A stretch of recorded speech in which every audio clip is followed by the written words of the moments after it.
Find the equivalent resistance between A and B. तो इसके लिए इस सर्किट को पहले हम सिंपलेस्ट सर्किट में कन्वर्ट करेंगे।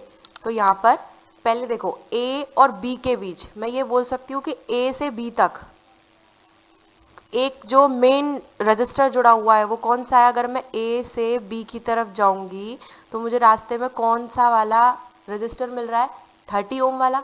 तो हम इसको ड्रॉ करेंगे, एक लाइन बनाएंगे, इसमें बीच में एक रजिस्टर बना देंगे।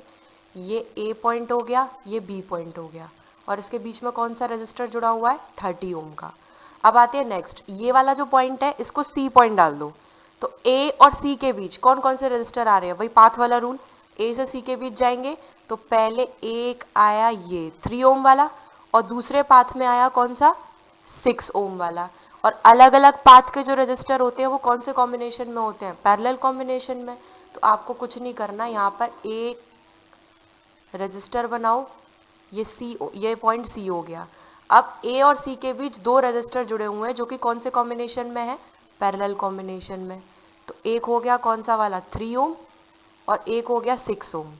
ये 3 और 6 को आप चाहे इधर लिखो इधर लिखो, उससे कोई फर्क नहीं पड़ रहा, बस दोनों को पैरेलल कॉम्बिनेशन में लेना है। और क्यों लेना है, क्योंकि दोनों जब हम ए से सी पर जाएंगे तो हमारे दो ही पाथ बन रहे हैं ए से सी पर जाने के, और उसमें एक ही रजिस्टर आ रहा है केवल, ठीक है, एक नहीं सॉरी दो आ रहे हैं, दोनों पैरेलल कॉम्बिनेशन में अलग अलग पाथ पे आ रहे हैं।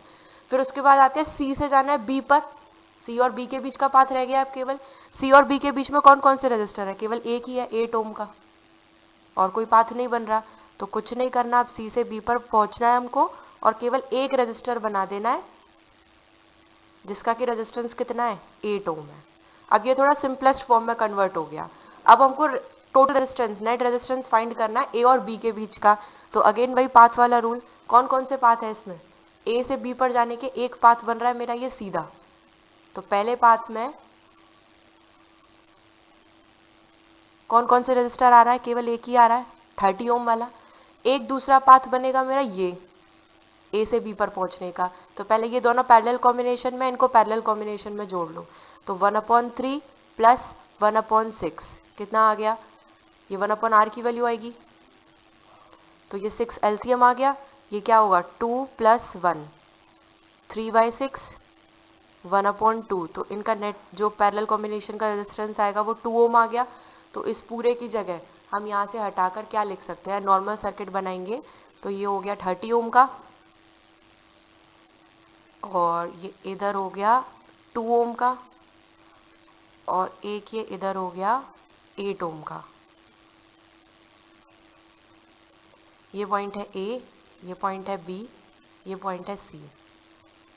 अब ए और बी के बीच नेट रेजिस्टेंस फाइंड करना है। तो एक पाथ पे 30 है, दूसरे पे कितना हो जाएगा, ए से सी पर पहुंचना है मुझे, 8 + 2 हो गया।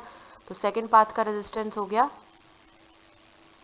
2 + 8, क्योंकि एक ही पाथ में जो रजिस्टर आ रहे होते हैं वो दोनों किस में होते हैं, सीरीज कॉम्बिनेशन में होते हैं। तो क्या हो गया 10 ओम हो गया। अब दोनों पाथ का पैरेलल कॉम्बिनेशन, तो 1/r net is equal to 1/30 plus 1/10। LCM आ गया 30, 3 + 1 4/30। तो आर नेट की वैल्यू क्या आएगी, 30/4, या फिर सीधे सीधे 15/2 ओम। डन।